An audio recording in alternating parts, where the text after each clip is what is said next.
പക്ഷി മഹാസാഗരത്തിൽ നിന്ന് ഒരു വിറ്റു ജലം കൊത്തിയെടുത്താൽ എത്രയാ അതിന് പോയത്? ആ അറിവ് പോലും നമുക്ക് കിട്ടിയിട്ടില്ല.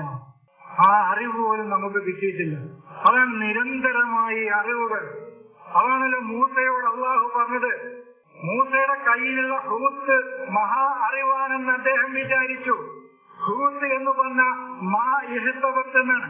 ഒരു മനുഷ്യൻ മാ ഇഹ്തവ എന്ത് ഉൾക്കൊള്ളുന്നുവോ അതാണ് അവന്റെ ഹൂത്ത്. താൻ എന്താണോ ഇപ്പൊ ഉൾക്കൊണ്ട അറിവ്, മാ ഇഹ്തവ മിനൽ ഇൽമി, ഒരു മനുഷ്യൻ എന്താണോ ഇപ്പോൾ അവന്റെ ചിന്തയിലുള്ള അറിവ് അതാണ് അവന്റെ ഹൂത്ത്, മീനല്ല. അങ്ങനെ മനസ്സിലാക്കുന്നവർക്ക് അങ്ങനെ മനസ്സിലാക്കാം. തർക്കത്തിനൊന്നും നമ്മളിപ്പോ തർക്കം നിർത്തി, വെക്കാണോ നിർത്തി. മീന് പൊരിച്ച് കഷ്ണങ്ങളാക്കി ഒരു ഇലയിൽ പൊതിഞ്ഞ് മൂസയും മൂസയുടെ ബാല്യക്കാരനും യാത്ര പോയി ഒരു പാറപ്പുറത്ത് ഇരുന്ന് അവിടുന്ന് ഈ മീന് ജീവൻ വെച്ച് കടലിലേക്ക് ഓടി എന്ന് വിശ്വസിക്കുന്ന ആളുകൾക്ക് വിശ്വസിക്കാം, ഒരു എതിരുമില്ല. അതിന് വേണ്ട ഒരുപാട് കിതാബുകളുടെ പേര് വേണമെങ്കിൽ പറഞ്ഞു കൊടുക്കാം അവർക്ക്. അത് വിശദീകരിക്കുന്ന കിതാബുകളുടെ തഫ്സീറുകളുടെ പേരും പറഞ്ഞു കൊടുക്കാം, എതിരല്ല. പക്ഷെ അതിനെ ഭാഷാപരമായിട്ട് വിശദീകരിക്കുമ്പോൾ, അതിനെ ലിസാനിയായിട്ട് വിശദീകരിക്കുമ്പോൾ മാ ഇഹ്തവാമിനൽ ഇൽമി, ഒരു മനുഷ്യൻ എന്തറിവാണോ അവൻ ഉൾക്കൊള്ളുന്നത് അതാണ് അവന്റെ ഹൂത്ത്. ആ ഹൂത്തുമായിട്ടാണ് മൂസ യാത്രയാവുന്നത്. എവിടേക്ക്? അറിവിന്റെ രണ്ട് സാഗരങ്ങൾ എവിടെയാണ്? ബാത്തിനും ലാഹിറും, ആന്തരികമായ അറിവും ബാഹ്യമായ അറിവും സംഗമിക്കുന്ന സ്ഥലം തിരഞ്ഞ് മൂസ പോവുകയാണ്. ആ സംഗമിക്കുന്ന സ്ഥലത്ത് വെച്ചിട്ടാണ് ഈ തന്റെ കയ്യിലുള്ള അറിവ് ആ സാഗരത്തിലാണ് അത്ഭുതകരമായ ഒരു വഴി തുറന്നു കൊടുക്കുന്നത്. അതാണ് ഇത്തഖദ ഫിൽ ബഹരി അജബ എന്ന് പറഞ്ഞത്. അത്ഭുതകരമായ ഒരു വഴിയാണ്. തന്റെ കയ്യിലുള്ള അറിവ് കൊണ്ട് പോയപ്പോഴാണ് നമുക്കുണ്ട്. ഞാൻ അതാ പറയുന്നത്, ഞാൻ പറഞ്ഞതാണ് 4 കൊല്ലം മുമ്പ് എന്റെ കയ്യിലുള്ള അറിവുമായി വിജ്ഞാനത്തിന്റെ സാഗരത്തിലേക്ക് പോയപ്പോൾ അറിവിന്റെ അജബാണ് തുറന്നു കിട്ടിയത്. എന്നെ ആ മീനെങ്ങാനും വിഴുങ്ങിക്കളഞ്ഞിരുന്നുവെങ്കിൽ, മൂസയെ കുറച്ചു കാലം ആ മീൻ വിഴുങ്ങിക്കളഞ്ഞു. മൂസ എന്ന് പറഞ്ഞ യൂനുസിന്, മൂസ തന്നെയാണ് യൂനുസ്, അത് പിന്നെ പറയാം. ആ യൂനുസിനെ വിഴുങ്ങിക്കളഞ്ഞു ആ മീന്.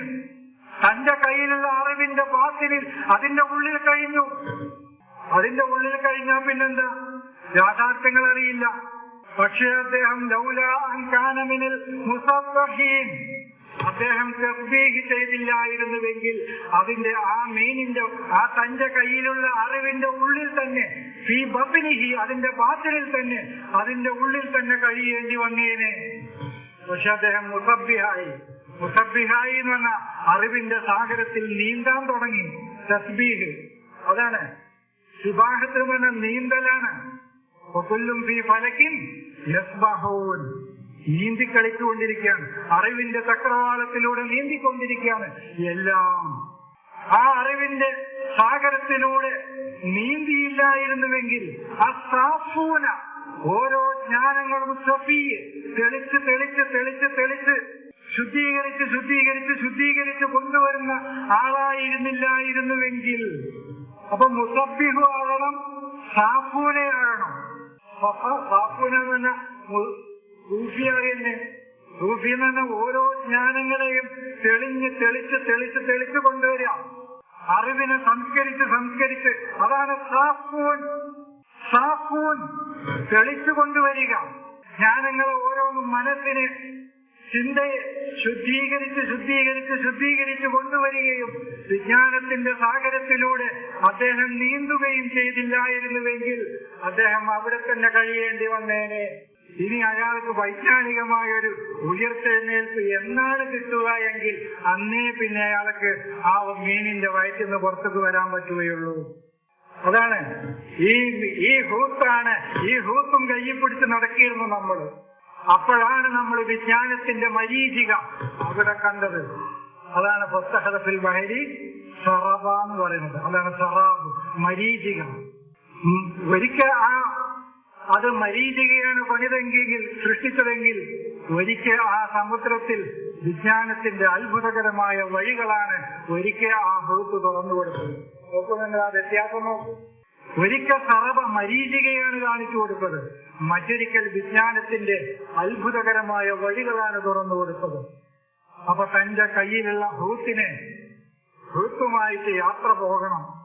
ഇതാണ് ആത്യന്തികമായ സത്യമെന്നൊരാൾ വിചാരിച്ചാൽ അവന് ഫിറൗനായിട്ട് മുങ്ങിച്ചാകേണ്ടി വരും. അവന് എമ്മിന് മുങ്ങാനേ വിധിയുള്ളൂ. അവന് രക്ഷപ്പെടൂല. അവന് അർമ്മയായി കഴിയേണ്ടി വരും. അവന് ബസീറാകാൻ കഴിയുകയില്ല. വേറൊരു ഭാഷയിൽ പറഞ്ഞാൽ അവന് അബസയാകാനേ കഴിയുകയുള്ളൂ. അവന് സെബിളിലേക്ക് വരാൻ കഴിയില്ല.